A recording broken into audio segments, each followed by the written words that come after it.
Awareness, the final frontier. This is Awareness Explorers.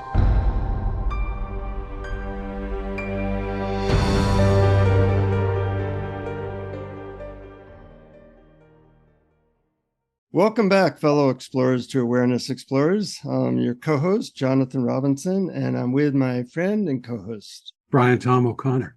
And we are going to be doing an interview with Kate Alvo. Let me say a little bit about Kate. She's a trauma release exercise certified practitioner, which is often abbreviated as TRE. She's also a safe and sound protocol practitioner, and she does ceremonial cacao, a lot around the issues related to trauma stuff. And many of you know I do similar type of work. You can find out more about her at Kate Alvo, KateAlvo.com. So, Kate, welcome to Awareness Explorers. And you know, before we go deep into your work, I know that you do a lot of trauma work. I'm wondering if you can define for us what you feel trauma is. Sure. So a lot of people, when they hear the word trauma, they think of big T trauma. So just as a little intro, so TRE used to be, the official name was trauma releasing exercises. And over the years, the sort of like creators of TRE, David Berceli and company, realized that most people don't identify with the word trauma. So when they see TRE, trauma releasing exercises, they're like, that's not for me. I don't have any trauma. So most people think of, war, sexual assault, physical abuse, stuff like that. And there's a really more complete and accurate definition, which comes from the Substance Abuse and Mental Health Services Administration, which says individual trauma results from an event, series of events, or set of circumstances that is experienced by an individual as physically or emotionally harmful or life-threatening, and that has lasting adverse effects on the individual's functioning and mental, physical, social, emotional, and spiritual well-being. So, and David Berceli, it's even a little bit simpler. He says, basically, it's something that overwhelms the nervous system, that makes you have to go into protection, and at the same time, there's no safety present. So, for example, like, if a kid is at home and there's a big thunderstorm and they're afraid and then they're alone, that could end up being traumatic on their nervous system. Whereas if the same situation happens, but there's safety present, there's a parent there to comfort them and to reassure them, then that wouldn't necessarily end up being traumatic for the nervous system. So trauma can be actually like, pretty relatively small. Sorry, I've got to find you guys again. Well, what I've seen, Kate, is that, it's totally subjective. I had a client who saw her mate killed in front of her, and she had no trauma symptoms because her spiritual beliefs made it like he was in heaven and it was fine. And I've seen people get spanked by a parent, not terribly abused, but just spanked, and have terrible trauma for years. It's so in that way, it's really very subjective. Yeah. And I mean, not so much subjective, but it's really individual. So Gabor Mate, when he talks about it, he says like sort of in adulthood, if somebody goes through a traumatic event, if they end up being traumatized by that event, it's often caused because they had unsafety in their childhood. So they didn't have that safe childhood. So your example of like the kid that got spanked, if that kid's parents are constantly unsafe for them, so even if the abuse isn't like, they're not getting beaten up, they're not getting, really severely, physically abused, but there's a spanking, but then there's also, in addition, emotional insecurity, or the parent is constantly sort of being emotionally abusive, or the parent themselves are dysregulated, that is going to lead to the kid being traumatized by that because there's no safety present, that there can be a parent, let's say, who's super loving, super present, super regulated, And that's sort of like the general atmosphere of the childhood. And then one day they lose their shit and they, pardon the expression, and they, spank the kid. But then, oh my gosh, I'm so sorry. And they apologize and there's other safety around. Then that event might not be as traumatic, right? For the same kids. So Yeah.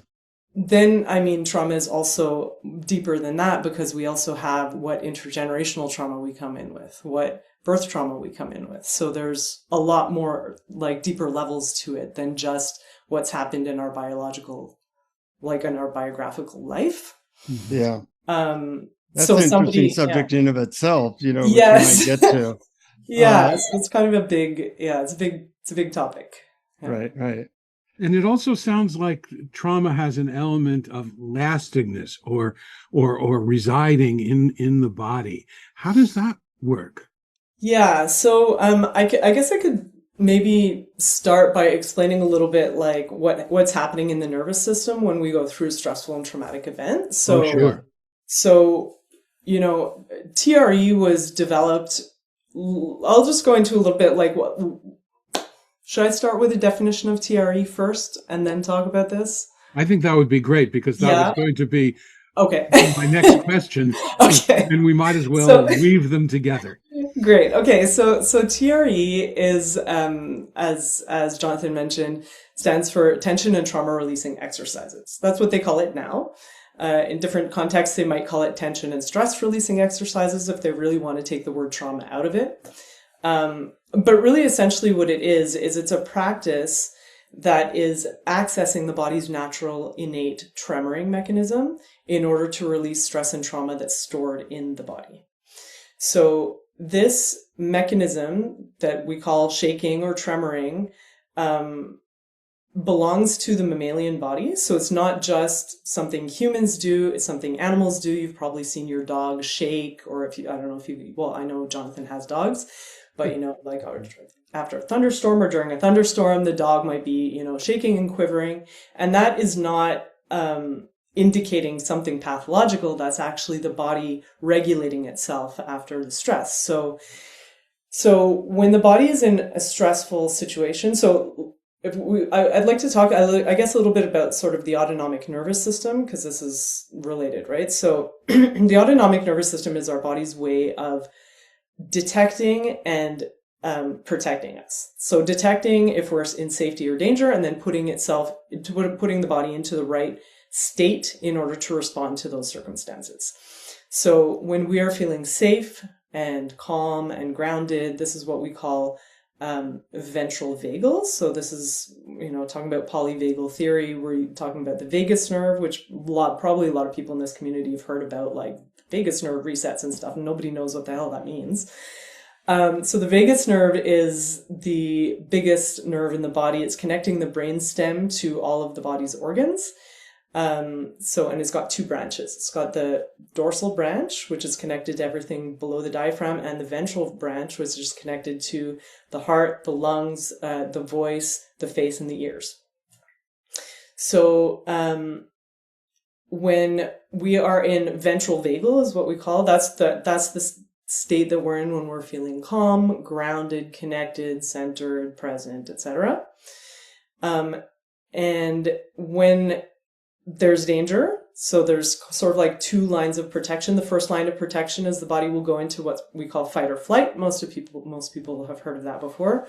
So, you're getting into like getting triggered, getting angry, going into, high states of activation, or, that flight response is like, I got to get out of here. When the body, or when the circumstances are interpreted by the nervous system as being too much to be handled by fight or flight, in other words, fight or flight is not going to get me out of this, then we go into what's called freeze or fawn.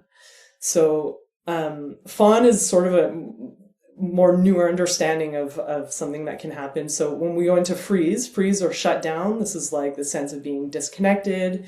This is what we call dorsal vagal. So this is the dorsal part of the vagus nerve is more activated. And it's shutting down everything that's like not related to your immediate survival. So we're shutting down like digestion, reproduction, growth, all of that stuff is not needed in those protective states. So I'll just say like very briefly about freeze and fawn. So freeze is something most people, they identify with easily. It's like, oh yeah, okay, I'm in shutdown. My basic sort of mental state is I can't deal with it. This is too much. You feel disconnected from yourself, disconnected from others. A lot of people's experiences. Overwhelm, basically. Overwhelm, yes. Overwhelm, yeah. I mean, yes.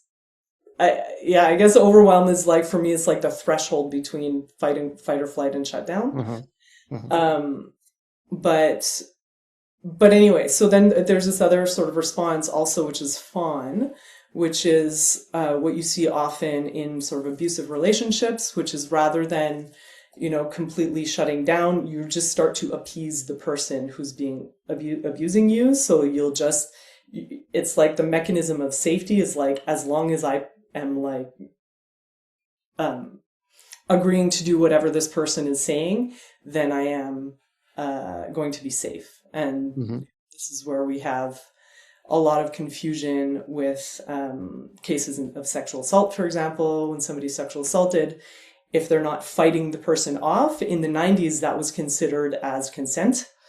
But often when you're sort of assenting to something without wanting to, this is because you're in this fawn, because you feel like you're so threatened that if you say no, then something worse is going to happen to you. So there's that aspect of it as well.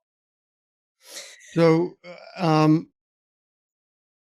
that what I've seen in my trauma work is that it is something that may have happened a while ago, but it's in our life now in terms of triggers, in terms of sometimes illnesses.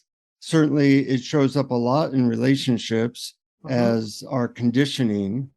And from what I get is that there's various systems. I do MDMA therapy, you do TRE. How is TRE trying to dissolve or somehow make better the trauma that is stored in our body? And somebody should write a book called The Body Keeps a Score. That would be a great... somebody should write that. You should suggest that. That book was already written and one of the best-selling books of the last 10 years, obviously people now know that it's kind of stored in our body, but the question is, how do you free yourself from all this stuff? Yeah, so one of the questions is, how does it get stored in the body? And I think this is super relevant to the answer that I'm going to give about TRE. So when our body goes into protective mode, like when we're in fight or flight, for example, the body's sending all of the energy into the limbs so you can fight or run, right? In most cases, we're not being chased down by a lion. We don't have to fight anybody off, and our body might feel kind of shaky.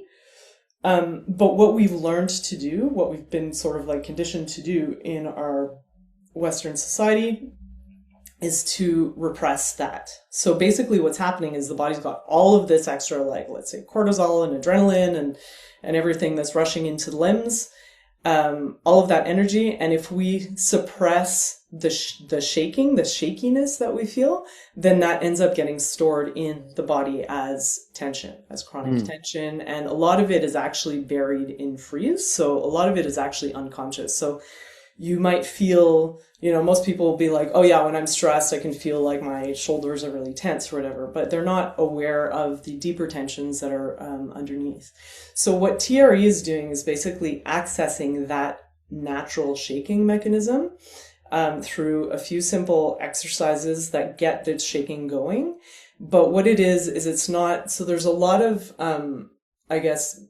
practices these days. Most practices, in fact, are top-down practices, what I would call top-down. So yoga is a top-down practice. Meditation's a top-down practice. What do you mean by top-down? So this is, top-down means the brain is telling the body what to do. Okay. So with TRE, what we're doing is we are allowing the body to express in the way that it wants. So it's the way I talk to my clients about it is like, we're changing the conversation, right? So we've always thought like, I know how to take care of my body. I know what to do to release the stress. I just have to stretch like this or stretch like that or whatever. But actually the body has this natural mechanism that does it by itself.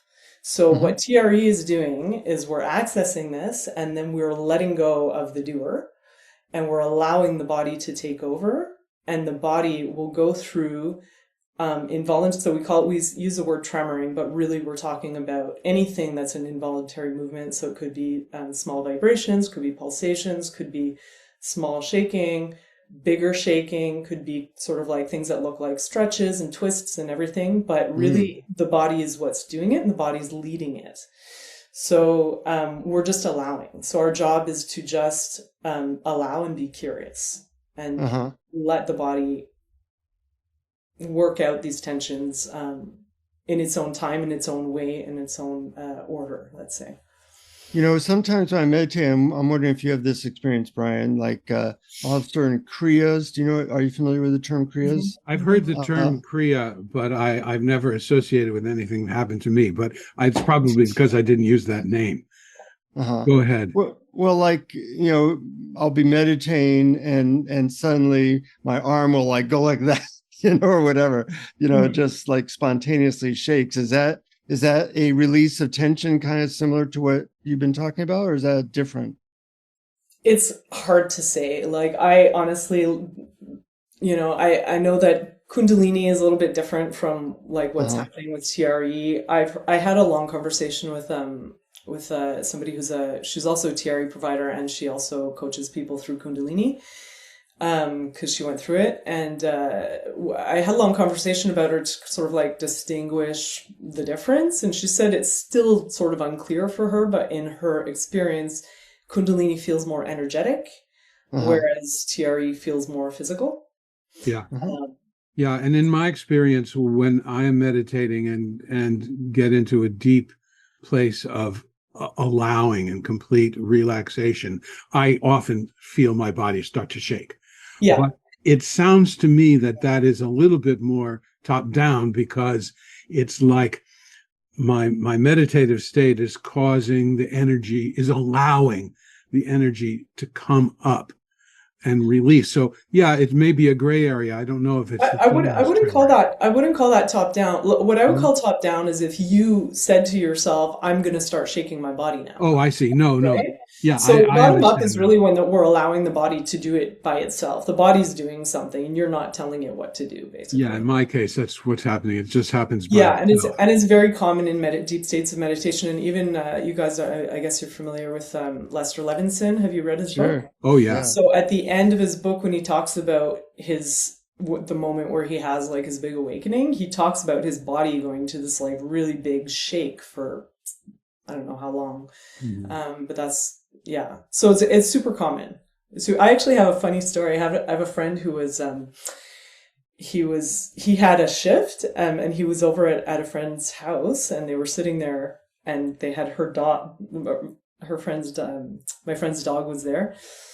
And when he had his shift, the dog shook. It was really, I mean, related, not related. I just thought it was a funny, maybe energetic like alignment or something. I don't know. Yeah, that definitely happens. You know, in a lot of ways with animals who are more sensitive. And as a matter of fact, you talked earlier about how tremors naturally happen in most mammals, or maybe all mammals except us. Naturally. No, not except us. Well, I mean, including us. But we've go ahead. Well, the question is, have we socialized ourselves out of it? I mean, absolutely have socialized ourselves out of it. Yeah. So I can tell you a little bit the story of like how TRE came about. So, David Berceli, he was an American. He got really interested in like other cultures, and he decided he wanted to devote his life to discovering other cultures and living in other countries and helping people, basically. And he was trained in social work. And he got a job with a mission, basically not necessarily to like convert people or whatever, but just to go to other countries and help them. And he was doing he was doing work with cultures in the Middle East and North Africa, and he exposed a lot to sort of like war situations. And he was in Lebanon during the war. And when he was there, he made two observations. So from his own experience, one day, I believe that for this one, he was like out somewhere walking and he was with some people, and I think there was a missile or something that went overhead, and he noticed everybody's body do this, like curling up into a little ball. And he was like, oh, that's interesting. He's like, I'm sure this, I'm not the first person to have seen this, but I don't recall ever hearing anybody talk about this phenomenon. So it seems to belong to the human body because it didn't matter the age, the race, the sex of the people, like their religion, whatever. Everybody did it exactly simultaneously. So that was one observation he made. The second observation that he made was he was in a building. He was in the basement of a building, and there was, I think the building was being like bombed or something, and there were a bunch of kids and parents and teenagers in the room. And when the bombs would go off, after, the children, the small kids, would shake. And the parents weren't shaking, and some of the teenagers were shaking and some not, or they were kind of like stopping themselves. So he sort of like made that observation. He was like, oh, that's interesting. And he asked the parents, why aren't you shaking? And they were like, oh, well, we don't want the kids to know that we're afraid, right? So this is sort of like comes down to this is, I basically see it as sort of an expression of our culture's emotional repression. Right.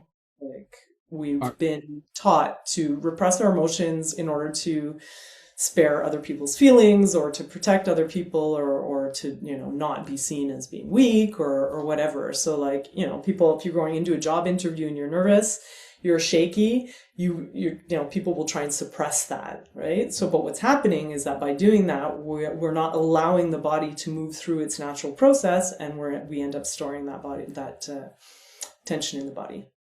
Mm-hmm. So basically what happened with David is that because he'd been exposed to all these war situations or whatever, he went through 5 years of talk therapy. And this is an important point.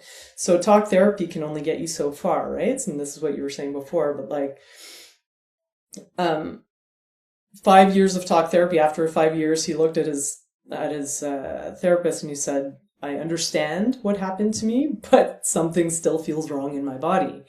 And his therapist pointed him towards body-based psychotherapy, which is at the time, that one was bioenergetics. So bioenergetics, do you guys know a little bit about that? I do, yeah. Mm-hmm. Yeah, so it's basically, the idea is that we were storing trauma in the body, and they put the body into these different positions, and it can provoke releases. And so when he started doing that and learning that, he experienced the shaking spontaneously in his body. And then he put together those two observations that he made, and he understood that if the body has this protective mechanism, it must also have a mechanism to allow a release afterwards. Mm-hmm. To allow the body to come back into homeostasis. And from there, he started studying the body more. He studied, I think, massage therapy and all the stuff just to learn more about the mechanics of the body, and developed TRE as a self-help practice, as a tool to help people in large-scale trauma situations. Mm-hmm. So the idea was, let me develop something that I can give to people that then they can practice as a community to come out of their trauma. Now, the underlying theory in terms of how it got into, say, called the spiritual community, I know you've done some work with Angela DeLullo and others, is that if you could release that tension, more of your true nature shows up because it's no longer being repressed or energetically kind of clamped down on. Is that kind of the basic theory? Yeah, so I've got maybe a couple quotes that I can read here from David's book. So this is a great book, The Revolutionary Trauma Release Process. It's a fantastic book. I really recommend it. So let me see. There's a great and I sent you guys that it was like a letter that David wrote recently about TRE and consciousness. But actually in this book, which was written in 2008, there's already a lot about that in here. So, so one of the things he says is here, the body's natural vibratory frequency becomes distorted and diminished by the accumulation of tension patterns. Through these tremors, we access our inherent inner peace because the mind, which is so often preoccupied with either the past or the future, has been quieted by relaxing the body, and the body exists only in the present moment. Mm-hmm. That is beautiful. That really resonates with me, because it seems like all this incessant thinking about the past and the future are the veils that cover the innate happiness that's already there, and also that noticing what's happening in the body, that can only happen now. It's Exactly. not past and future. So what a beautiful quote. Yeah. No, there's a lot. He says here also, the tremors help dissolve our sensation of separateness, birthing us into a new sense of oneness. Tremors only operate in the here and now. So exactly what you were just saying. Yeah. You know, since he was trying to create this thing that was a self-help thing, but I've heard it said, not just from you, but from other people, that it's very helpful to have a practitioner. Why is that? What does a practitioner do that you don't get just by learning certain positions? Sure, yeah. So TRE for me is more than just about learning how to get the body to tremor. For me, it's really about becoming deeply attuned to yourself, deeply attuned to the body and the nervous system. And so for somebody like this is not sort of taught in our we don't get that education, you know, as we're growing up, how to feel the body, how to tune into things. So I can relate my personal experience, which is, you know, I started doing Vipassana meditation in 2009. And there were tons of blank spots for me. Like I would be going through, it'd take me an hour to do a body scan because I was like, I don't feel anything. And I was like looking for stuff and I didn't know what to look for, how to look for it or whatever. But I think there was also a certain amount of freeze. So freeze is basically, you know, when you can't really feel your body. So anybody who's tried to scan their body, you know, in a Vipassana retreat, they'll talk about, you know, oh, now you can feel your internal organs and all this stuff. And I'm like, no. But even for me, even just feeling like the front of my body, for example, my torso, like all of that was really difficult. So, and it just led to a lot of frustration for me. So I discovered TRE in 2018 and I learned it from this book, and it was introduced to me, indirectly through a friend of mine who had discovered it. But, my mom gave me this book. She kind of led me through my first one. We were going off the photos in the book and everything. I discovered that my body could tremor and I was like, wow, this is amazing. How come nobody ever told me my body could do this? It was like pretty cool. But I didn't know what I was looking for. So I didn't know, like I practiced it for 2 years very regularly. And when you say very regularly, like how long were you doing it each day or each week? Well, I was doing it maybe like between 3 and 5 times a week, and sometimes up like 15 to 20 minutes a day. So I'm going to say right away that is not a formula. Do not follow that because everybody's nervous system is different. And somebody who's got a lot of trauma or who has like, let's say generalized anxiety disorder and stuff like that, you've got to go really slowly. So slow is fast with TRE, with any nervous system regulation. So starting slow is important. So I'm just going to say that before I go on because it's important for people to know. So I was doing it, like fairly regularly for a couple of years, but I didn't know, like, I had no concept of what it meant to be grounded. I didn't even know, like, I think the term grounded until I started doing the training in TRE in 2020. I didn't know how to feel into my body. I didn't know how to find sensations. I didn't know what to look for in terms of like my nervous system. Am I regulated? Am I dysregulated? Am I dissociated? I had no idea about any of it. So it's kind of like, okay, I was practicing, but I didn't really have any like framework for it, which doesn't mean that it can't be effective. So obviously, when David Berceli taught it to a bunch of people that were, traumatized, when you're holding a lot of trauma in your body, you can feel it right away. Especially, I would say, if you're on the more activated end. When you're on the more dissociated end of it, it's much harder to know what it's doing for you and to come out of that. So, in my experience, anyway, so it wasn't until I started taking the training and I started understanding like that nervous system curve. So like, ventral vagal, calm, grounded, connected. Above it, you've got sympathetic, and above that, you've got this, shut down, dissociated part. So you see that kind of like as a curve. So with TRE, we're actually coming down from that curve. So the tremors are like bringing us down through. So when you're coming out of freeze, you're actually going to go through a lot of discomfort because you might start feeling more anxious or more activated or more angry or whatever. And like big emotions will start coming up. But that's bringing you down and it's bringing you back into the more regulated state. But you have to kind of go through that. So also sort of learning how to dose your TRE, how much you're doing in order to have that be manageable for what your nervous system can handle, is one of the main things. So me as a provider, like, because I went through that myself and I went through, like not knowing how to tune into the body, not knowing how to tune into the sensations, all that stuff.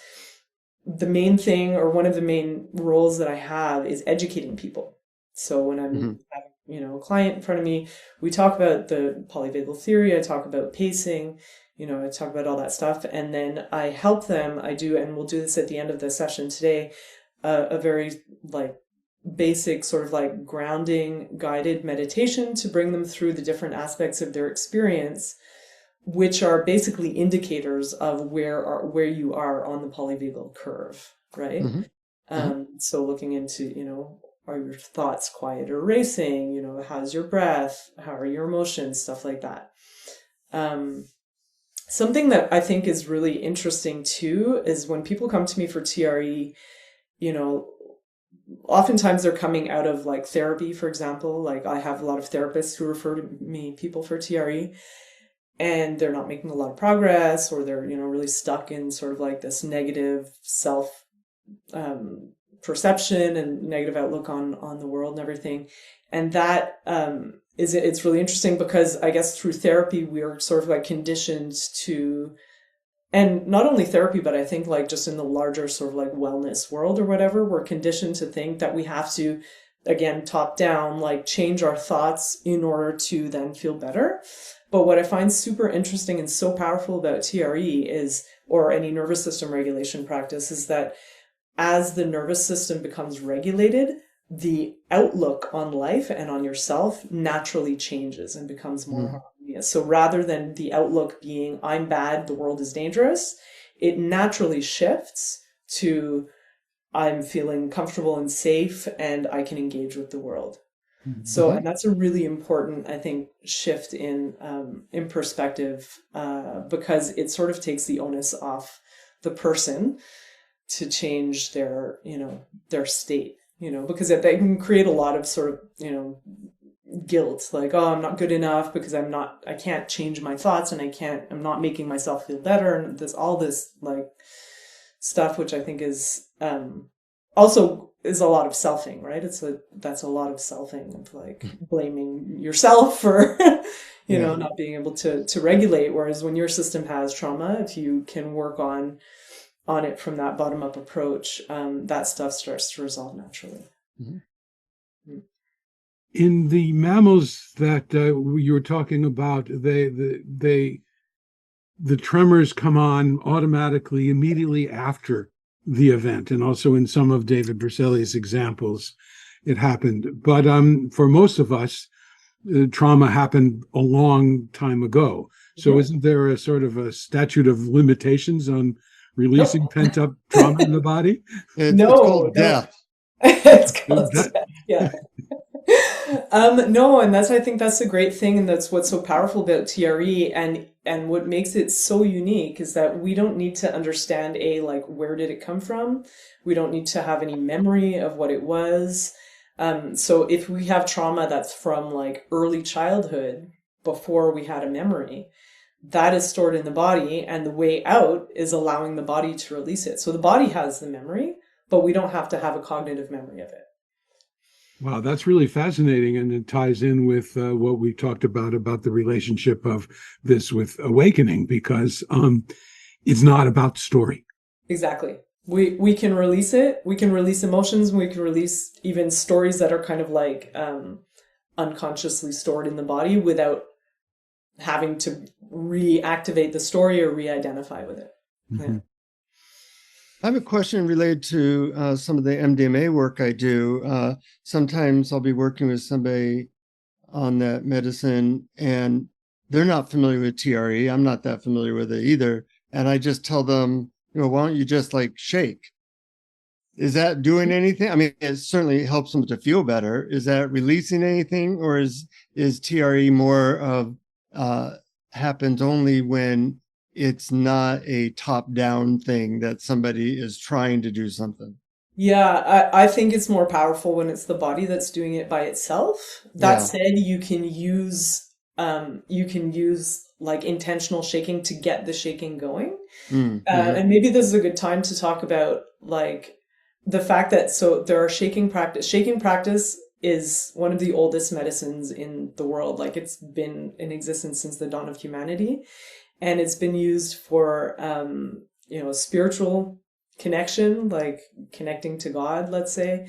It's been used for more mental health and physical health healing, right? That's been used in a recent Taylor Swift song. Well, so there, I don't know Taylor Swift. Oh, no, she has a song called Shake It Off. So yeah. Right. Yes. Yeah, exactly. But when most people think of shake it off, they think of like do it on purpose, a little bit like what you were saying too, right? Like, okay, I can do that, but it's, I don't think that's getting to the really deep stuff, right? I It's not would going to agree, be regulated. Yeah. So, but it's interesting because these shaking practices oftentimes were practiced in groups.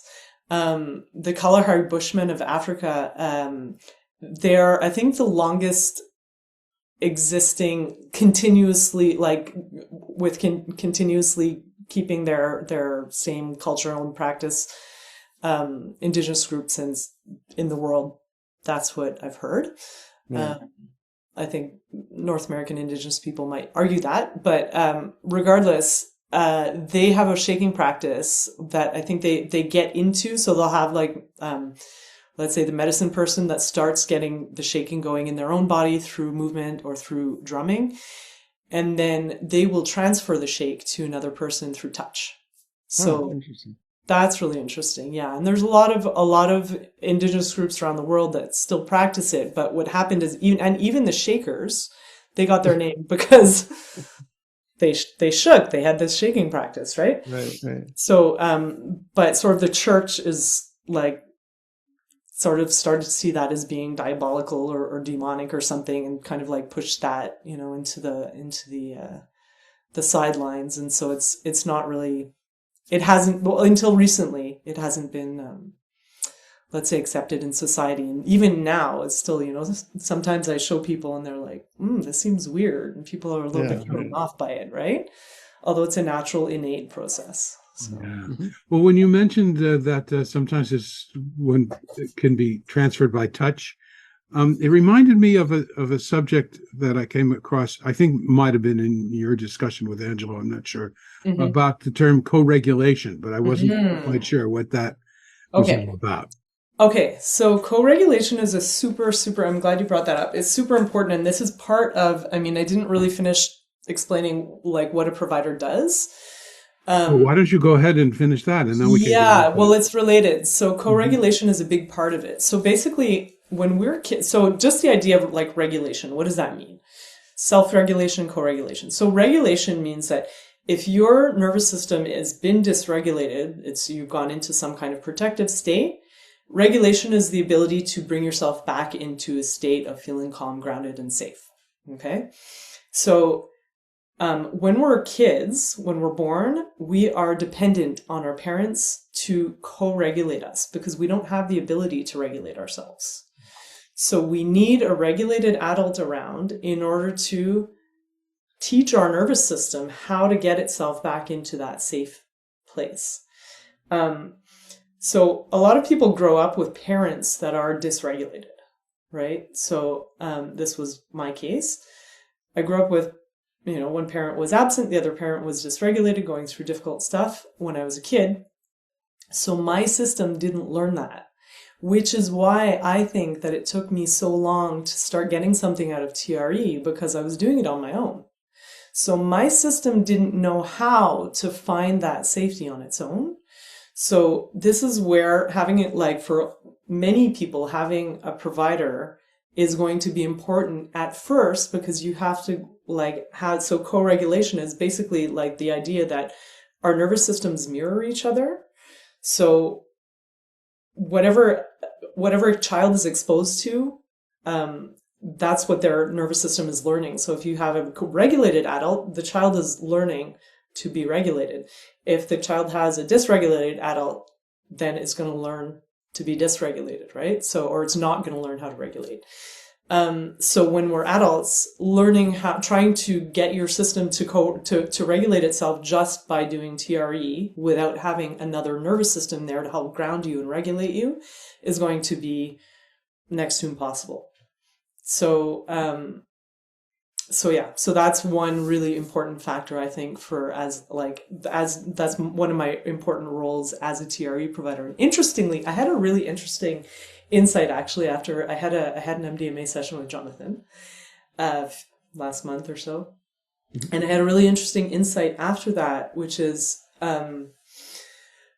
so as a kid, because I had a parent that was dysregulated, my nervous system learned the trick, let's say, of how to create safety was to become the regulator for the parent.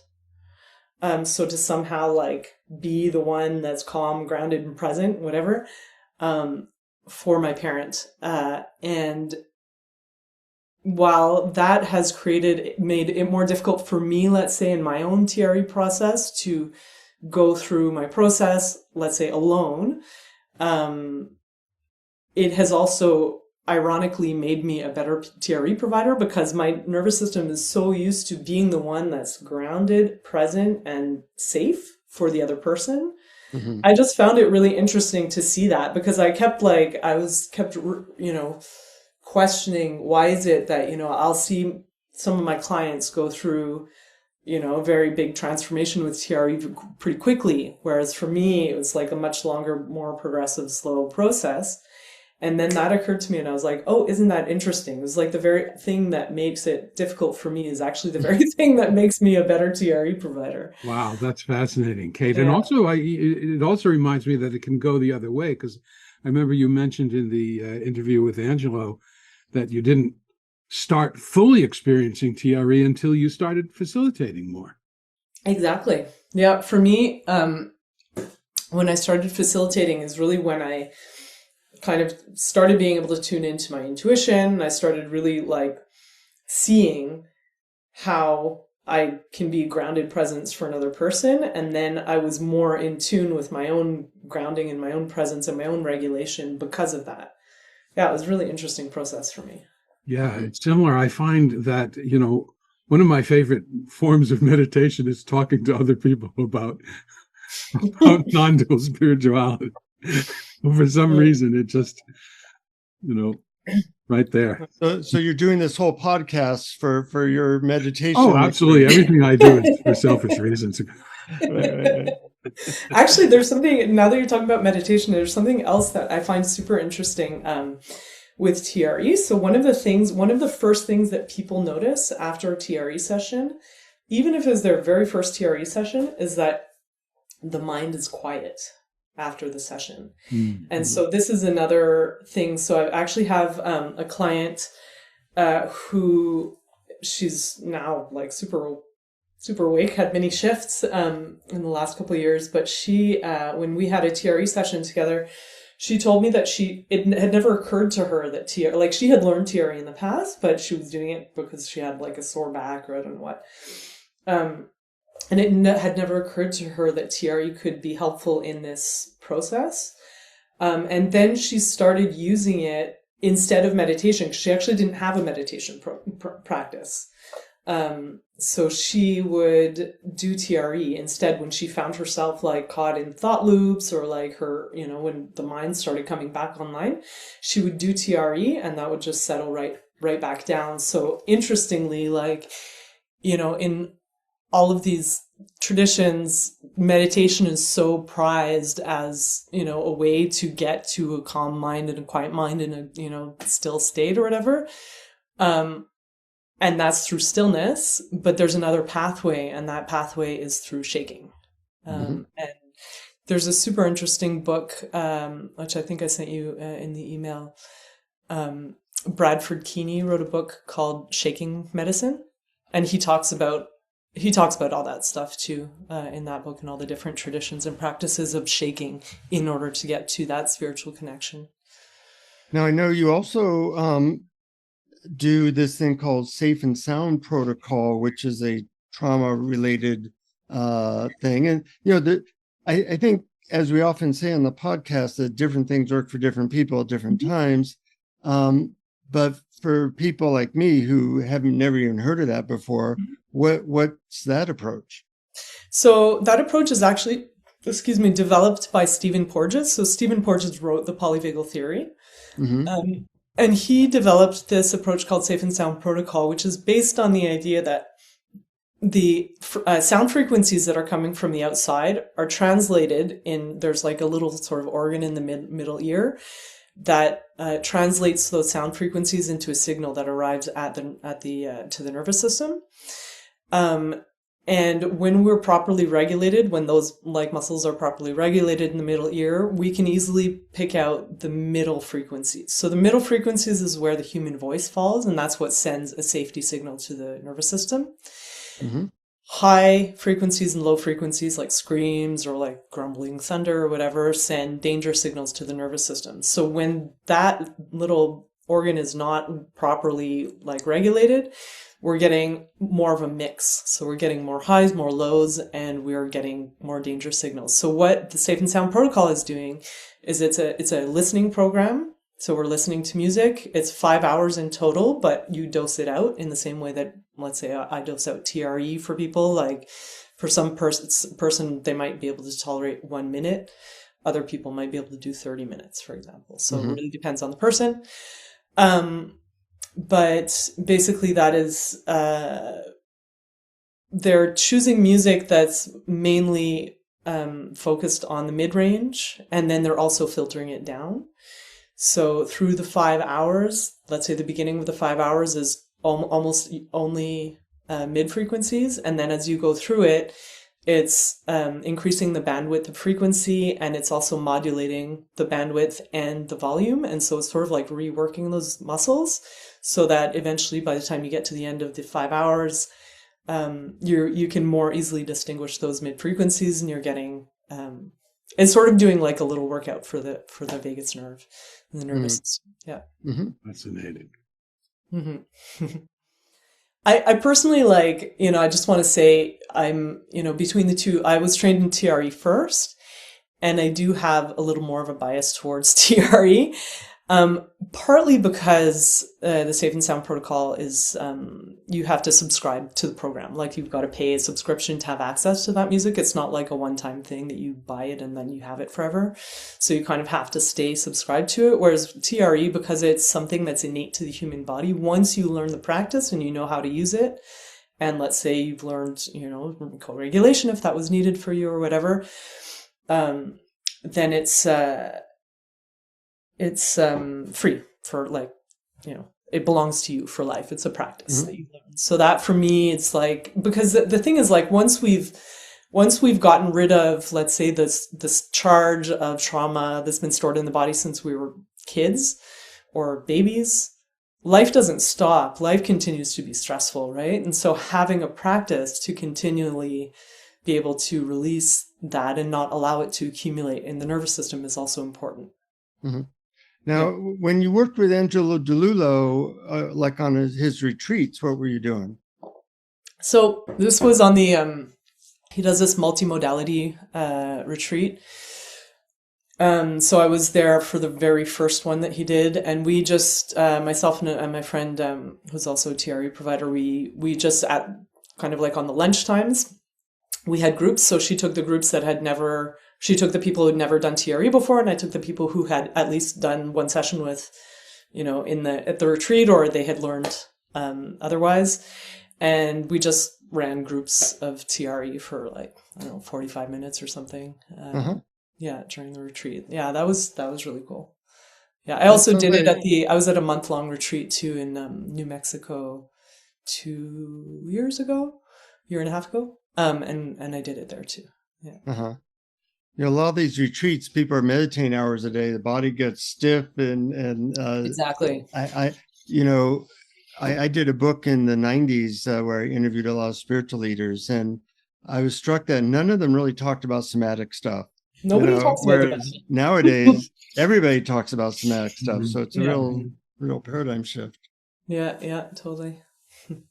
I'm curious about something about TRE, and it seems like it might clear up a confusion that I've always had about a particular term. As a matter of fact, even David Berceli uses this term. He wrote that anxiety is unresolved fear.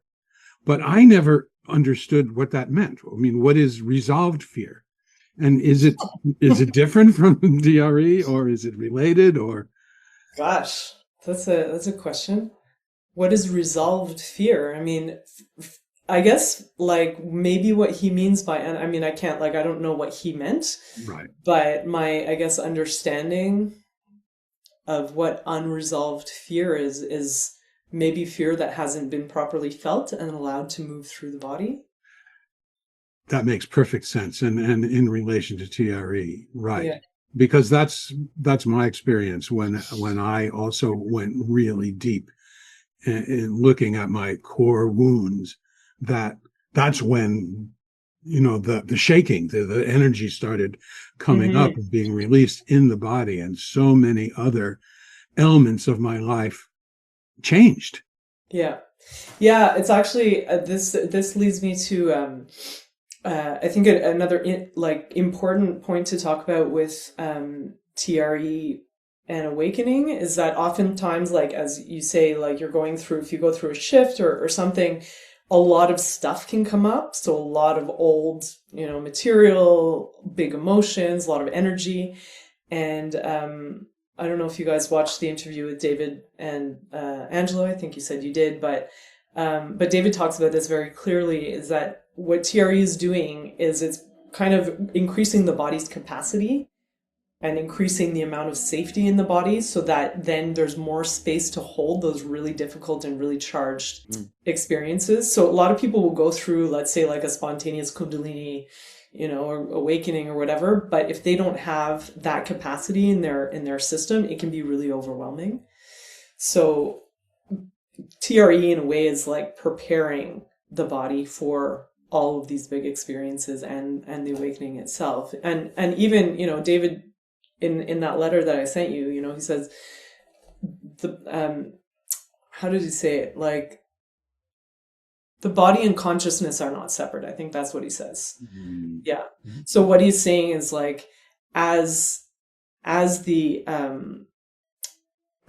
those tensions and blockages sort of get released and the energy becomes, let's say, more coherent, consciousness is just revealed naturally. So, yeah.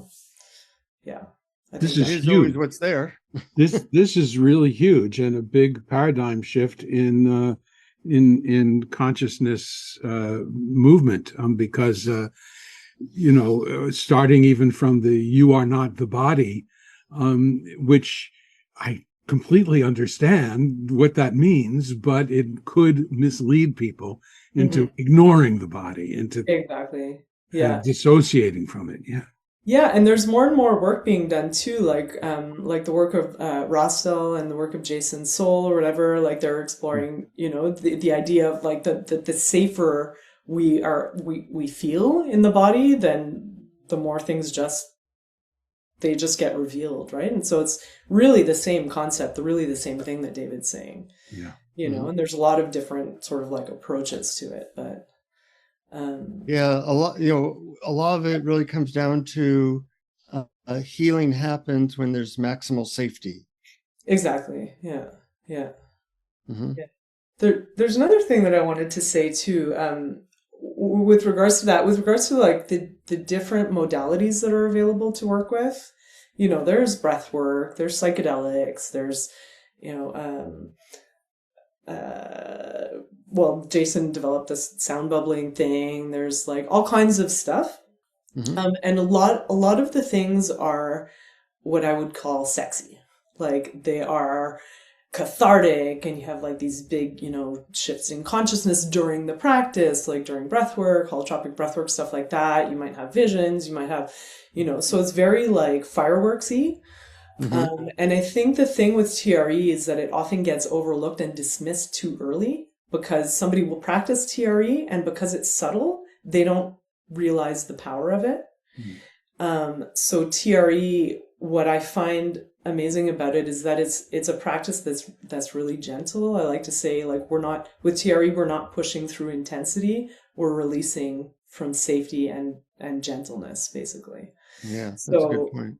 Yeah, and so like because it's gentle and it's more subtle, people are like, "Oh yeah, this is interesting, but like what is it doing?" And they kind of dismiss it and they don't really pursue it.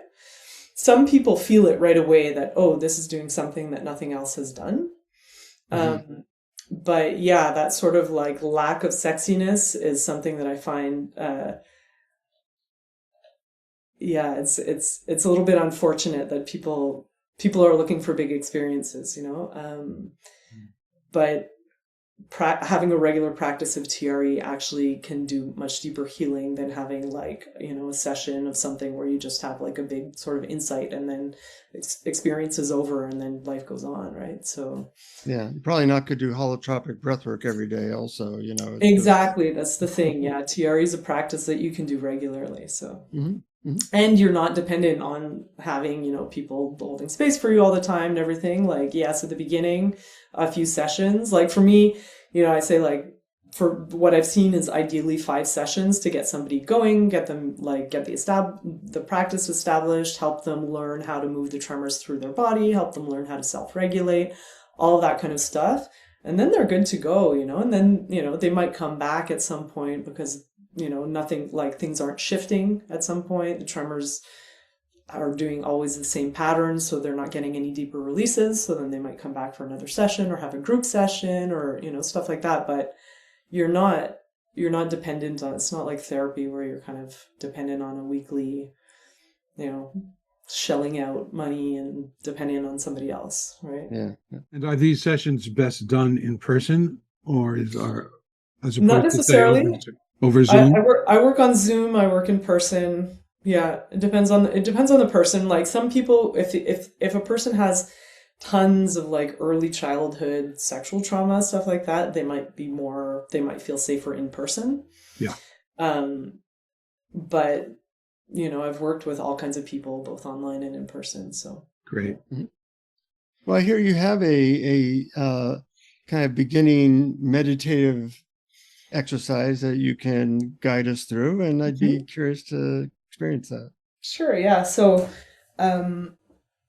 before I start a TRE session, I like to guide people through this sort of, I see it as like a grounding meditation, but it's also just to help them tune into the different parts of their experience, get them into their body, and also for me to get an idea of sort of where they're starting out before they start the session. And then it also gives them sort of a point of comparison to see after the session what's changed for them. So, yeah. All right. Ready? Good. So we'll just take a moment to close our eyes. Maybe just take a couple breaths to land in the body, to land in the room and on the chair.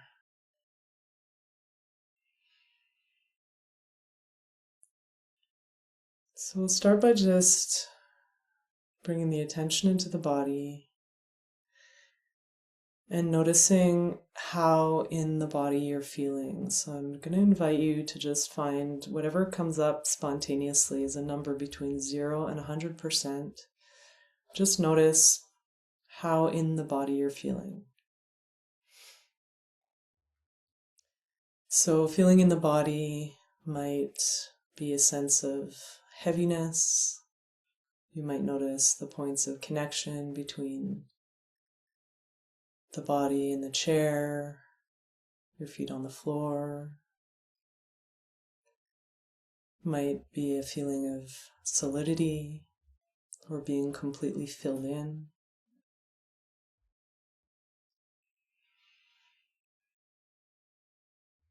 If you feel less in the body, that might feel like you're floating above the surface that's supporting you. You might feel a little bit to the front or the side of your body.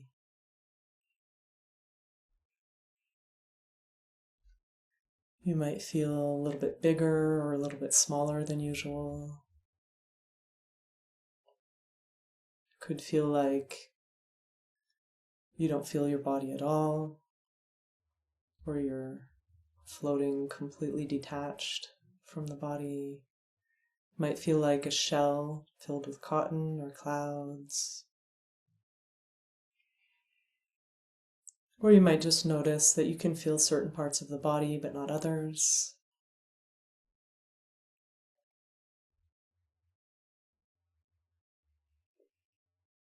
So wherever you're starting out is fine, just notice.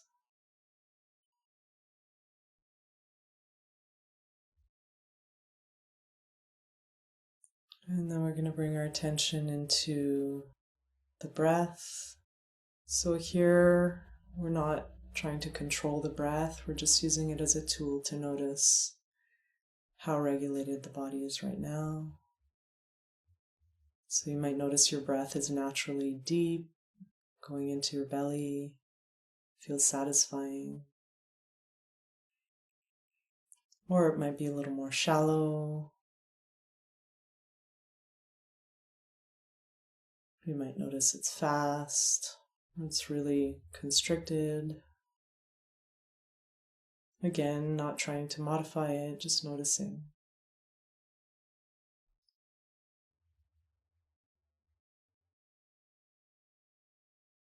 And bring the attention into the thought space. Just noticing if the mind is busy or quiet. You might notice that it just feels like a movement of consciousness without any discernible thoughts. But you might notice discernible thoughts, and if so, you can just notice the quality of those thoughts. They might feel more positive, neutral, or negative in nature.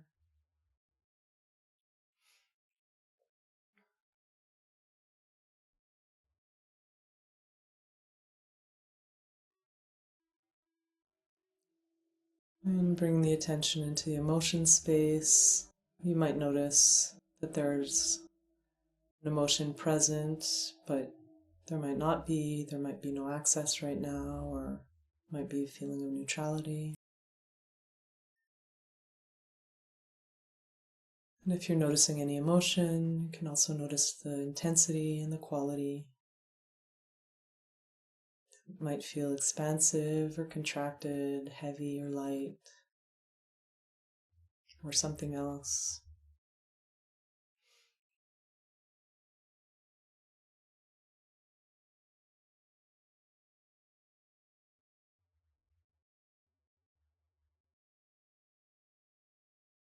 And then noticing the general energetic quality of your experience.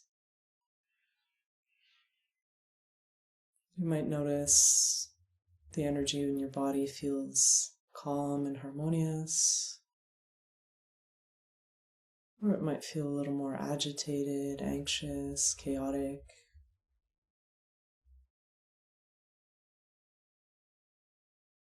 Or disorganized. So just noticing again, might be somewhere in between.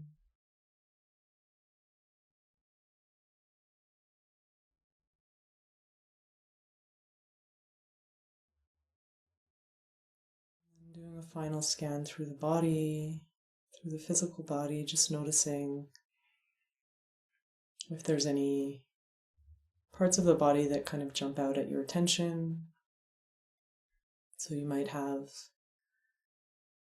some contraction, some tension, discomfort. But you might also have some pleasant sensations, maybe some pressure, tingling, heat, or vibration.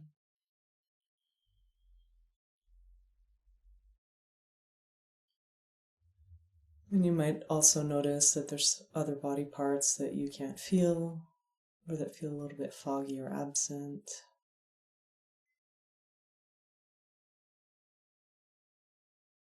Whatever it is fine, just noticing without judgment.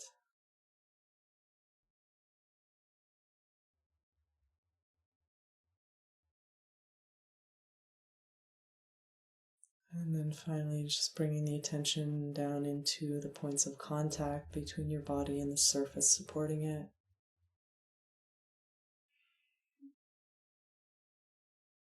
And slowly beginning to move fingers, toes, and your head, and coming back to the space.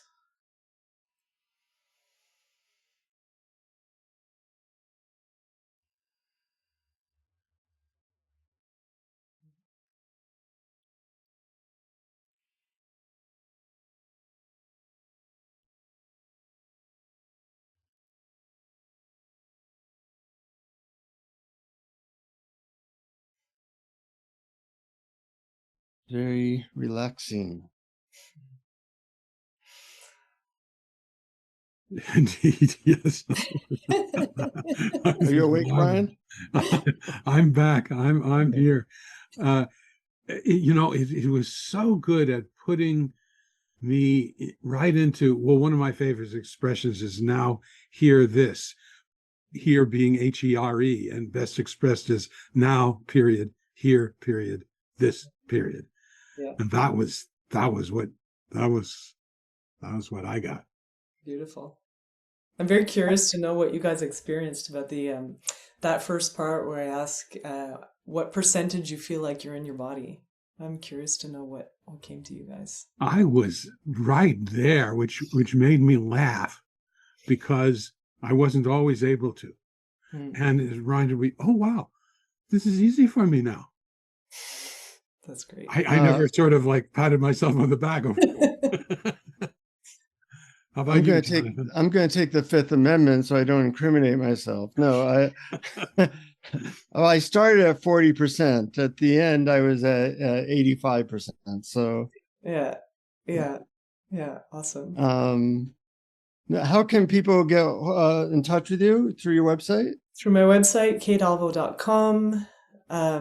Yep, that's pretty much the way. I do sessions. I was doing group sessions last summer or before the summer, but it's hard to get those going sometimes, to get enough people at the same time. So I've kind of, So right now it's mostly one-on-ones I'm offering. Mm-hmm. Great.